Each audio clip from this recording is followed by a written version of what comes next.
பள்ளிக்கு ஒரு நாள் ஆசிரியர் வினாவிற்கு சரியான விடை கூறிய போதும் ஆசிரியர் அந்த தவறு என்று தண்டித்தார்.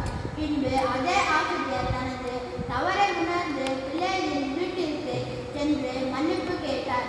இன்னொரு நாள் பாடம் நடக்கும் போது பிள்ளை கவனிக்காமல் பேசிக் கொண்டிருப்பதை பார்த்த ஆசிரியர் கேள்விகள் கேட்டபொழுது பிள்ளை எல்லா கேள்விகளுக்கும் பதிலளித்தார். உடனே ஆசிரியர் வேறு யாராவது பேசியிருப்பார், யார் அவன் என்று கோபமாக கேட்டார். ஆனால் ஐயா பதில் சரியாக கூறினாலும் பேசிக்கொண்டு